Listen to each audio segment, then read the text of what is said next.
petit sixième. Donc aujourd'hui, nous allons jouer au train. On va jouer au train. On joue au train. J'ai décidé aujourd'hui, on joue au train. Voilà. Un petit train Tommy. Un petit cheval. Alors ça c'est Paul. Et lui c'est Lucien. Paul et Lucien vont en balade. Oh, c'est pas mal. Voilà. Bon. Donc voilà, aujourd'hui on va essayer de calculer la vitesse de ce train sur les rails, sa vitesse moyenne. Donc c'est vous qui allez devoir trouver comment on va faire pour connaître la vitesse de ce train. Donc, voilà. Alors, petit rappel, pour avoir une vitesse, il faut connaître la distance parcourue et le temps de parcours. Ça on l'a vu ensemble, distance parcourue, le temps de parcours. Donc si vous êtes en ligne droite, Paul et Lucien sont partis à la rattraper tout à l'heure. Si vous êtes en ligne droite, que vous faites, alors vous avez un véhicule comme ça, il va aller en ligne droite, vous faites un repère pour le stop de départ, un bon repère si possible, voilà, il va partir d'ici et je vais considérer ce parcours-là. Donc pour avoir la vitesse moyenne du véhicule, quand il va essayer d'aller tout droit, voilà, il faut que je déclenche le chronomètre quand il part d'ici et quand il arrête ici. Donc j'aurai un chronomètre, tac, je lance, tac, et tac. Voilà, j'ai le temps de parcours, la distance parcourue, il suffirait que je prenne un mètre et je mesure cette distance-là. Et je prends vitesse, distance parcourue, divisé par le temps de parcours. Si la distance, alors là elle va être en centimètres, je la mets en mètres, et le temps de parcours en secondes, je vais avoir des mètres par seconde. Voilà la vitesse moyenne de la voiture sur cette distance-là. D'accord? Là, c'est un autre problème. C'est un autre problème qui se pose. Voilà, vous auriez eu ça sur vos tables. Ça aurait été sur le bureau. Voilà, vous avez des mesures à venir faire au bureau. Et sur votre table, vous auriez eu ça. Tous un patron. Donc, je remets les rails. Ici. Tac.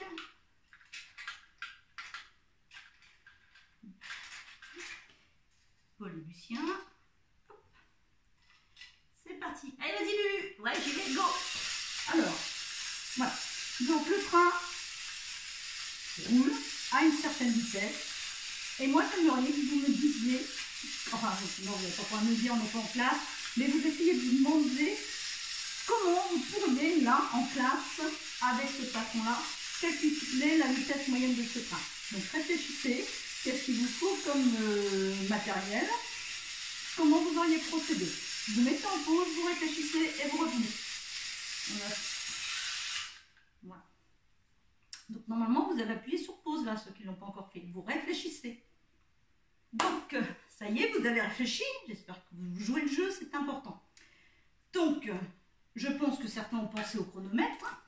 D'accord? Bon, moi, j'ai un chronomètre un petit peu plus visible. Donc, quand je vais démarrer, pourquoi pas, il faut qu'il y ait un trait de repère, c'est ici. Je vais déclencher mon chronomètre et tu vas droit, ici, et j'attends qu'il fasse un tour. Ok. Donc, vous avez le temps de parcours, c'est facile. Pour la distance parcourue, je suis sûre que certains ont pris cette distance-là. Il y en a une, on la prend, 21 cm, cool. Or, est-ce que votre train, il est en train de faire ce parcours-là? Pas du tout. Il fait ce parcours-là. Voilà, ici, là où est mon doigt. Voilà la distance qu'il parcourt. Alors maintenant, vous allez remettre en pause et vous allez réfléchir. S'il n'y a pas une petite technique pour mesurer cette distance, manuellement, peut-être qu'il y en a qui ont une idée aussi avec une relation mathématique, mais on va la laisser un petit peu de côté. Essayez de vous dire, sans relation mathématique, comment manuellement, il vous manque juste un objet, vous pourriez calculer, j'évite de dire le nom, cette distance parcourue. Voilà, donc vous remettez en pause, vous réfléchissez, je reviens. Donc, j'espère que vous avez trouvé la solution. La solution est relativement simple. Voilà, ça va me permettre de connaître la distance parcourue. Le petit trait ici serait le point de départ du train. Et regardez, sur votre table, vous auriez fait ça avec une ficelle. Alors, à plusieurs, c'est plus facile. Je vais mettre un ruban comme ça, une ficelle tout du long du parcours, en étant le plus précis possible. avec plusieurs mains, ça serait plus facile. Hop. Tac. Celui-là. Hop. Ça peut bouger, ça va. Donc si vous avez un petit train chez vous qui peut tourner en rond comme ça, bah, vous faites la même chose que moi. Sinon, je ne sais pas trop, faisez un truc qui tournerait en rond. Pas trop. Au besoin, vous pouvez faire comme avec ma petite voiture tout de suite, en ligne droite. Ce qui peut être sympa de calculer la vitesse moyenne d'un objet lancé manuellement. Donc il faut que j'arrive jusqu'ici, j'y suis presque.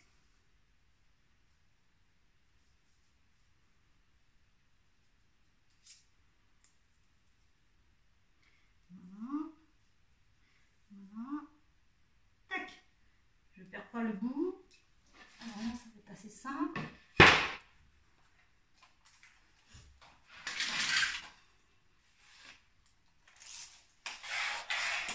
Tac. Alors c'est ce bout-là. Hop, c'est parti. Donc je mets ici. Je vais vous donner la distance que parcourt le train. On vérifiera tout à l'heure par une autre technique. Hop.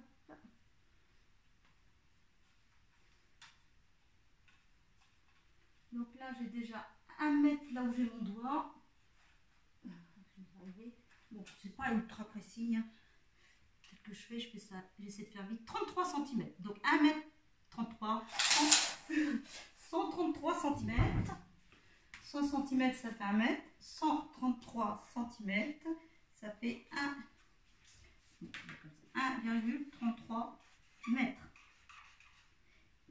Il nous faut maintenant le temps de parcours. Alors, le temps de parcours, il faut remettre tout le petit monde là-dessus. Tac. Allez, on retourne. Voilà, c'est parti. Alors là, soit on mesure le temps pour faire un tour, ça ne sera pas précis parce que c'est une petite distance. Et le déclenchement ici, plus l'arrêt ici, il peut y avoir des petites erreurs. Si on fait sur 10 tours, il y aura une précision plus grande. Après, il faudra diviser par 10, mais ça sera plus précis. Donc là, on part un petit peu avant. J'ai le temps de déclencher. Et ici. C'est bon. Alors, c'est ce que vous seriez venu faire au bureau. Vous seriez venu par petit groupe mesurer le temps de parcours du petit train. Alors des fois, il y en a, ça fait un tour. 2 tours.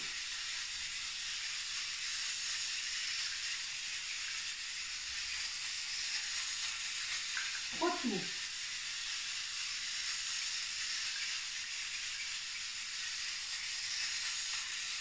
4 tours. On va s'arrêter à 5. On va l'aider. 5 tours. Donc si je prends en même temps, je vais pas l'oublier. C'est tout. Donc quand vous veniez au bureau, parce que c'était l'année dernière, c'est pas une investissement que pour un tour, et il y en avait qui avaient l'idée de faire ça sur plus de tours. Hein. C'était bien. 8 tours. Comme ça.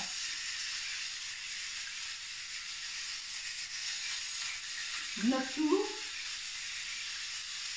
Et on va rester puis quand l'avant va être à nouveau ici. Il faut être précis. Tac, j'arrête. Hop, okay. Voilà. Donc j'ai 1 minute et 13 secondes.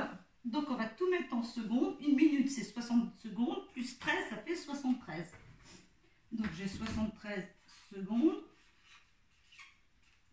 Alors là, on a mis 73 secondes. Attention, c'était pour 10 tours. Hein. Donc si on veut la vitesse moyenne de ce train, les 1,33 mètres, hein, ça paraît beaucoup, mais c'est bien 133 cm, tout ça. La distance parcourue, c'est pour un tour. Donc il faut mettre 7,3 secondes. Hein. On avait 1 minute 13, 73, ça fait 73 secondes pour 10 tours. Donc pour un tour, c'est 7,3 secondes. Alors, après, on fait le calcul. Et vous le faites aussi. Hein, vous faites comme moi, vous mettez en pause si je vais trop vite. Divisé par, alors 1,33 divisé par 7,3 égale. Donc on a 0,182. Donc ce sont des mètres par seconde. en centimètres par seconde, ça ferait du 18,2 cm par seconde. On va pouvoir mettre ça. 18,2 cm par seconde. Ou il fait du 182 mm par seconde. Donc voilà, 18,2 cm par seconde. À peu près 20 cm toutes les secondes. Voilà la vitesse moyenne de ce train. Donc faites des calculs en ligne droite, comme vous pouvez. Entraînez-vous, c'est important de savoir pour calculer vitesse. Et là, on va voir une autre technique. Maintenant, pour calculer cette distance, on a fait la technique avec la ficelle. Réfléchissez s'il n'y a pas une formule mathématique qui aurait pu directement nous donner cette distance. Celle-ci. Allez, réfléchissez un petit peu, mettez en pause et revenez vers moi. On met en pause, on réfléchit. Vraiment, on met en pause. Alors, j'espère que vous avez trouvé. Je ne sais pas si vous l'avez vu en mathématiques. Je pense que oui, mais pas sûr, je n'ai pas pu demander. Donc, en fait, là, ça décrit un cercle. Et pour connaître la distance ici, ça s'appelle le périmètre. Et le périmètre d'un cercle, il faut faire 2 fois pi. Alors, pi, c'est un nombre qui vaut 3,14 fois le rayon. Voilà. Et le rayon, il est ici. Donc, alors, vous l'avez aussi à la calculatrice, mais on va le faire d'une manière simple. Donc, c'est égal à 2 fois 3,14 fois 21, donc on l'aura en centimètres. Hein. À nouveau, on sort la calculatrice.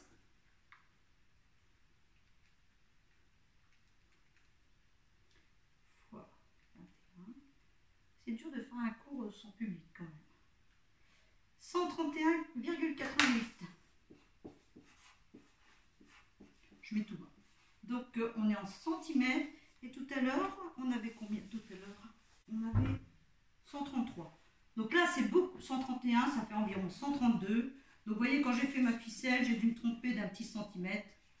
Quelque chose comme ça. Là, on est environ à 132 cm au lieu de 133. Ça, c'est beaucoup plus précis. Voilà. On aurait été à 2 à faire la ficelle, on serait approché plus de ce chiffre-là. On peut dire 20 cm, c'est pas grand-chose. Donc pour faire le calcul, il faudrait prendre cette distance et diviser par le temps de parcours. Nous avons fait tous les calculs, hein. Vous avez une carte là, nous avons fait les calculs. Vous avez dû vous rendre compte que lorsque j'ai calculé les tours tout en parlant, j'en ai oublié un. Et bon, c'est pas grave, hein, c'est le principe qu'il faut avoir compris. Donc vous allez rédiger un protocole, essayer que ça tienne sur une page, où vous expliquez l'expérience. D'abord le but, on veut connaître la vitesse du train Tommy. Vous décrivez ce patron, certainement vu de dessus. Vous expliquez comment vous faites pour calculer sa vitesse, comment vous faites pour avoir le temps de parcours. Alors, évidemment, il faut expliquer cette relation. Pas aller tout de suite sur les calculs, ça c'est qu'à la fin, c'est vos mesures. Vous expliquez le principe. Je vais mesurer le temps de parcours avec un chronomètre. Je vais mesurer la distance parcourue, vous expliquez avec la ficelle. Et vous expliquez aussi avec le périmètre d'un cercle, comment on fait. Tout ça, je vous le mets en image à la fin, comme ça vous pourrez les avoir sous les yeux un petit peu de manière plus précise. Ça aussi, je vous l'ai filmé vu de dessus, vous allez le voir à la fin.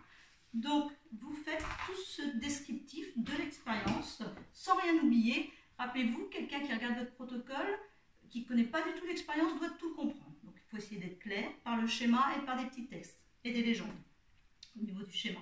Ensuite, le calcul de vitesse, ici. Et vous mettez vos mesures. Alors, avant de les mettre comme ça, vous expliquez bien, j'ai mesuré telle distance, ou distance parcourue 2 points, temps de parcours. N'oubliez pas de dire qu'on a fait 10 tours et qu'on a divisé par 10. Voilà. Et ensuite, évidemment, le résultat final, la vitesse moyenne du train Tommy, qui est ici, hein, mais à bien présenter, avec des phrases, voilà. Après, je vous mets un corrigé, puis vous verrez ce qui va ou ce qui ne va pas. S'il manque des choses, parce que l'organisation peut être différente, ça c'est pas grave. Il faut surtout que vous n'ayez rien oublié dans les explications. Ça c'est important. Donc voilà, donc je vous mets les images par la suite. Donc voilà, vous avez le patron à l'écran, comme si vous étiez en classe. Donc là, pour le garder à l'image, vous pouvez faire une pause. De même, ça, vous allez en avoir besoin pour expliquer, après avoir décrit votre protocole expérimental, vos mesures réalisées. Donc, il faudra penser à les présenter 1,33 m et les 7,3 secondes. Expliquer aussi qu'on a fait le calcul pour 10 tours. Voilà, donc vous devez parler du chronomètre, vous devez parler du temps de parcours, de la distance parcourue. Il faut que cela apparaisse sur votre schéma, qu'on comprenne vraiment à partir du schéma qui sera fait certainement avec cette feuille-là vue d'en haut. Ça serait beaucoup plus simple. Il faut faire le petit train dessus évidemment et expliquer comment vous faites tous ces calculs. Donc vous pouvez expliquer les deux techniques, celle avec la ficelle. Donc là, vous allez vous servir de ça, vous allez essayer d'expliquer. Et puis celle avec le périmètre d'un cercle, je vous remettrai la relation là juste après ça. Et vous avez tout pour rédiger votre protocole. Et évidemment, je vous mettrai le corrigé ensuite. Mais essayez de rien oublier, il faut que tout soit dessus. Il faut apprendre ce genre de choses, à expliquer comment on procède à quelqu'un qui ne saurait pas du tout comment on fait. Il faut qu'il lise votre protocole et qu'il sache exactement les opérations que vous avez faites, pourquoi et qu'est-ce qui vous a permis de calculer la vitesse. Voilà le calcul pour calculer le périmètre du cercle, c'est-à-dire la distance parcourue par le train. Il faudra qu'elle soit dans votre protocole expérimental.